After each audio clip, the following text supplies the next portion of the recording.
Hi hello नमस्कार ମୁଁ ଆପଣଙ୍କ ଚିତ୍ତରଞ୍ଜନ ବାରିକ ଯେ ଆମେ ଜାଣିବା ଏଇ ଭିଡ଼ିଓରେ ଯେ ଆକ୍ଚୁଆଲି ଇନଭେଷ୍ଟିଂ ଗୁଡ୍ ନା ଆଉ ଟ୍ରେଡ଼ିଂ ଗୁଡ୍। ଯଦି ଆମେ କୌଣସି ପ୍ରାୟତଃ ଏବେ ଟ୍ରେଡ଼ିଂ ଚାଲାନି ଯେ ଇନଭେଷ୍ଟିଂ କର ଟ୍ରେଡ଼ିଂ କର ଦିନ ଦିନ ପଇସା କରୋଡ଼ପତି ହେଇଯିବ, ଇନଭେଷ୍ଟିଂ କର ଷ୍ଟକ୍ ମାର୍କେଟରେ ତୁମ ପଇସା ଡବଲ୍ ହେଇଯିବ। ଯେ ଆଜି ମୁଁ କହିବି ଯେ କେଉଁଟା ବେଷ୍ଟ ରହିବ, ମାନେ କେଉଁଟାରେ ତୁମ ରିସ୍କ ଫ୍ୟାକ୍ଟର ଅଳ୍ପ ରହିବ, କେଉଁଥିରେ ଭଲ ରିଟର୍ନ ରହିବ, କେଉଁଥିରେ କ'ଣ ଅଛି ଏଇ ଭିଡ଼ିଓରେ ଆମେ ଜାଣିବା।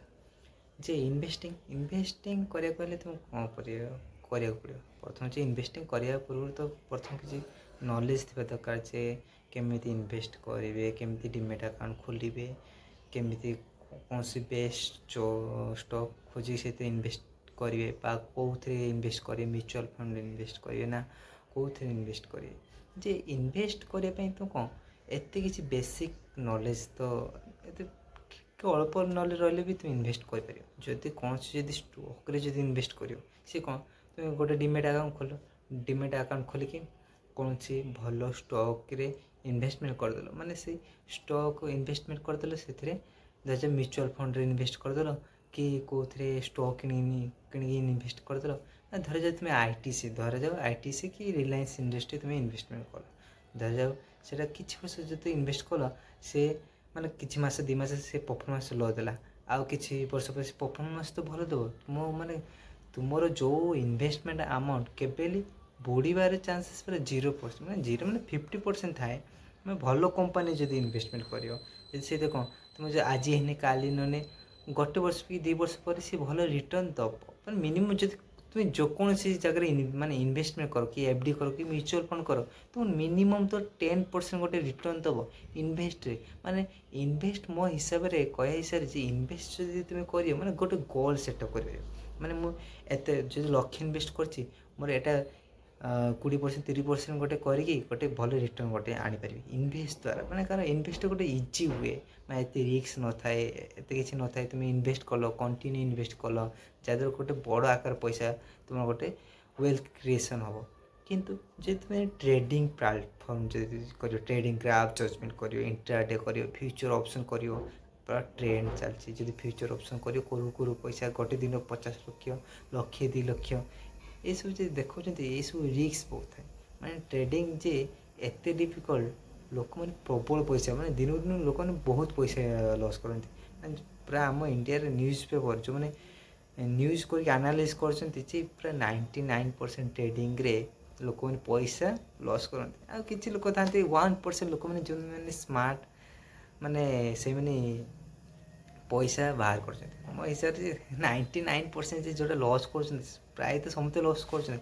1% ମାନେ 1% ଲୋକମାନେ ସେଥିରେ ଇନକମ୍ କରୁଛନ୍ତି। ମାନେ ମୋ ହିସାବରେ ଯଦି ଗୋଟେ ଜବ୍ ପାଇଁ ଯଦି 1000 ଲୋକ ଯଦି ଲାଗିଯିବେ, ସେ କ'ଣ ସେ ତ ଗୋଟେ ଜବ୍ ମିଳିବା ପାଇଁ କେତେ କଷ୍ଟ ହେବ, ବହୁତ କଷ୍ଟ ହେବ। ଯଦି 10ଟା ଫୁଲ ଥିବ, ଜଣେ ଲୋକ ଥିବ, ସେ ଫୁଲ ପାଇବା ପାଇଁ, ମାନେ ସେଇ ଜବ୍ଟା ପାଇବା ପାଇଁ ତା କ'ଣ ଇଜି ଲାଗିବ। ସେମିତି ଯଦି ତୁମେ ଯଦି ଇନଭେଷ୍ଟ କରିବ, ସେଇଟା କ'ଣ ଇଜି ହୁଏ, ତୁମ ପଇସା ଗୋଟେ ସେଟଅପ୍ କରିପାରିବ। କିନ୍ତୁ ଟ୍ରେଡ଼ିଂ କଲେ ରିସ୍କ ବହୁତ ଥାଏ। ତୁମେ ସେଥିରେ ଜଜମେଣ୍ଟ କରିବ, ମାନେ ଗ୍ରାଫ୍ଟା ଜଜମେଣ୍ଟ କରିବ। କୌଣସି ଫ୍ୟୁଚର୍ ଅପସନ୍ ତୁ ପଇସା ଲଗେଇବ, ସେଇ ଗ୍ରାଫ୍ ଜଜମେଣ୍ଟ କରିବ ଯେ ଏଇଟା ଅପସନ୍ରେ ମୁଁ ଏତେ ପଇସା ଲଗେଇଛି, ଯେ ଏଇଟା ଯିବ ନା ଉପରକୁ ଯିବ ନା ତଳକୁ ଯିବ, ମାନେ ଜଜମେଣ୍ଟ କରିବ। କିନ୍ତୁ ଇନଭେଷ୍ଟରେ ତୁମେ ଜାଣିଲ ହଁ ରିଲାଏନ୍ସ କମ୍ପାନୀ ଭଲ, ଆଇଟିସି କମ୍ପାନୀ ଭଲ, ମାନେ ଏଇ କମ୍ପାନୀ ଭଲ, ତୁମେ ତାପରେ ଟ୍ରଷ୍ଟ କରିକି ପଇସା ଲଗେଇଛ, ମାନେ ମ୍ୟୁଚୁଆଲ୍ ଫଣ୍ଡରେ ତୁମେ ପଇସା ଲଗେଇଛ, ସେଇଟା କ'ଣ ଇନଭେଷ୍ଟ ରହିଲା, ଏଫ୍ ଡ଼ି ଗୋଟେ ଇନଭେଷ୍ଟ ରହିଲା। କିନ୍ତୁ ଟ୍ରେଡ଼ିଂ ତୁମେ ଗ୍ରାଫ୍ ଜଜମେଣ୍ଟ କରିବ, ମାନେ ଗୋଟେ କ୍ୟାଣ୍ଡେଲ୍ କି ଜଜମେଣ୍ଟ କରିପାରିବ, ଜଜମେଣ୍ଟ କରିକି ସେଥିରେ ପଇସା ବାହାର କରିବ। ଯଦି ମୋ ହିସାବରେ ଯଦି କ୍ୟାଣ୍ଡେଲ୍କି ଜଜମେଣ୍ଟ କରିକି ଯଦି ଏତେ ପଇସା ଯଦି ବାହାର କରିବା ଯଦି ସହଜ ଥାନ୍ତା, ଯଦି ମୁକେଶ ଅମ୍ବାନୀ, ଆଜି ରତନ ଟାଟା, ତାଙ୍କ ଯେତେ ସବୁ ସିଏ ଭଲ ଭଲ ଫାଇନାନ୍ସ ଆଡ଼ଭାଇଜର୍, ସେମାନେ ସବୁ କ୍ୟାଣ୍ଡେଲ୍ ଜଜମେଣ୍ଟ ଉପରେ ତ ଲାଗିଥାନ୍ତେ, କିନ୍ତୁ ସେଇଥିରେ ତ ପଇସା ଇନକମ୍ କରିଥାନ୍ତେ।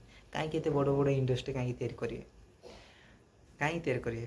ମୁଁ କହିବା ହିସାବରେ ଯେ ପ୍ରଥମେ ହେଉଛି ଇନଭେଷ୍ଟମେଣ୍ଟ କରନ୍ତୁ। ମାନେ ଇନଭେଷ୍ଟମେଣ୍ଟ ଶିଖନ୍ତୁ, କେମିତି କ'ଣ ଇନଭେଷ୍ଟ କରାଯାଏ, କେମିତି LIC କରାଯିବ, କେମିତି FD କରାଯିବ, କେମିତି ମ୍ୟୁଚୁଆଲ୍ ଫଣ୍ଡରେ କେମିତି ପଇସା ଲଗେଇବେ।